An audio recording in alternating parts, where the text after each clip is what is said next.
Hi, in this video, we're going to talk about church. You might be thinking, wow, that Dr. Lane, you got an awful lot of video church, but we need to clarify some things, different definitions or perceptions of church. So we want to make sure that we're really clear on what we're doing in the private domain with our faith-based associations and our ministries. We're also going to clarify this between a faith-based organization and a faith-based association. So keep watching because that's an important discussion as well. So first of all, let's look at our favorite organization's definition of church. The IRS, their own definition. They try to make it sound like they don't, but they do. And this is covered in my video on church, the difference between incorporated and an unincorporated church. But let's just go over a few of these things. You can always look back at that video as well, or on the irs.gov website. Look up church.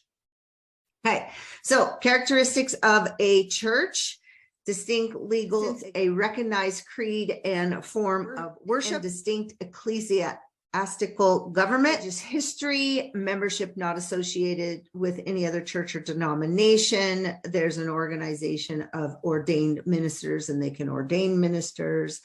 Regular worship services, usually at the same location, and things like Sunday school in the organization.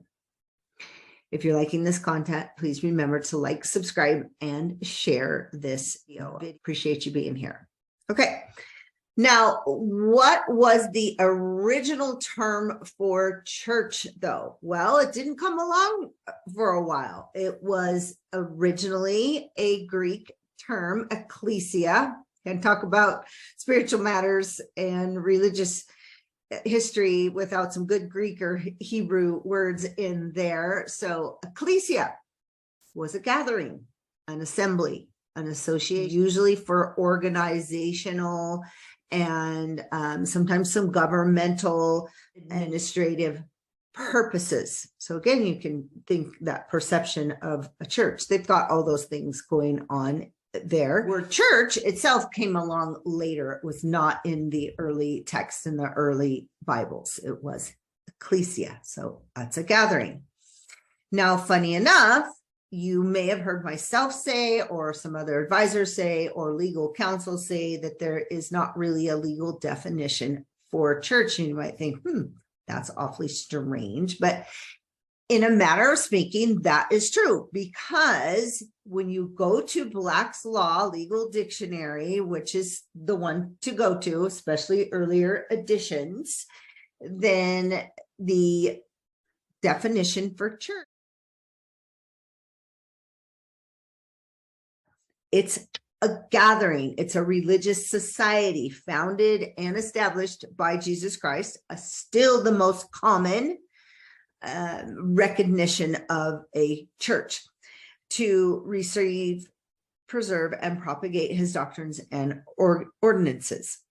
A body or community, usually of Christians, united under one form of government by the profession of the same faith. So again, very similar to that ecclesia, and the observance of the same ritual and ceremonies. The term may denote either a society of persons who, professing Christianity, hold certain doctrines or observances which differentiate them from other like groups, and who use a common discipline or the building in which persons habitually assemble for public worship. So we have that very last piece that is similar to the IRS definition, but it does not have to be. So again, so Black's Law, they're using this term as a way to define. They've defined what was already happening in order to be able to explain something. I hope that makes sense.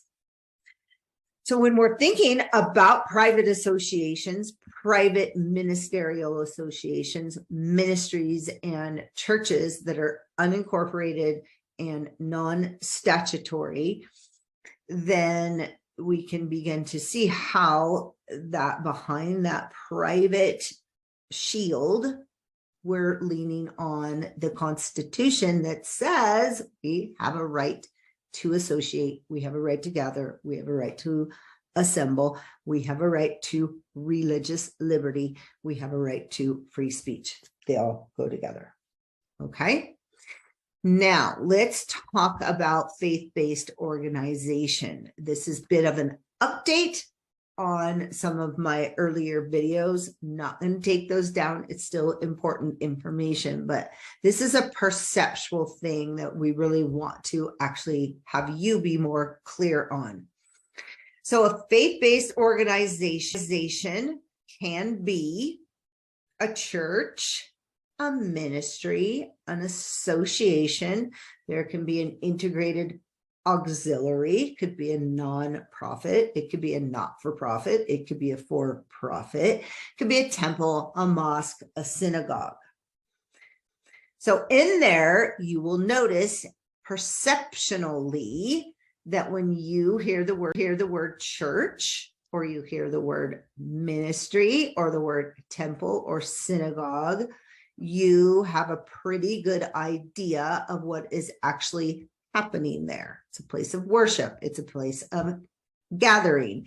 It's a place to hear a good message. It's a place that does outreach. It's a place that does good works in the community. So you kind of know what's going on there, perception-wise. So all of those things that I mentioned are faith-based organizations. That's what they state. You can have a not-for-profit that's not a faith-based organization, but typically faith-based. But then when we say association or integrated auxiliary, or maybe the nonprofit or a for-profit, we might begin to question, we say, but I don't really know what's going on over there. They say it's a faith-based association, but I don't know what they're doing. Okay. Well, if it's private, it's kind of none of their business, but we do want to be able to begin to know that it's easier for people to understand one thing and not so much this other thing. So if you want to establish a faith-based association that's not a ministry, that's not a church, you may want to make sure that you know exactly what your faith-based association, what your foundation is that you're standing upon. A great example is, as a philosophical chiropractor, then we do believe in the universal intelligence. That is the power that made the body, heals the body. For me, it's God. So that is a faith in itself. Christianity is a faith in itself. For me personally, I can say, well, to me, they're one and the same, and that's truth. Power that made the body does heal the body. Goes right along with Christianity. You may have a faith in nature and nature's God.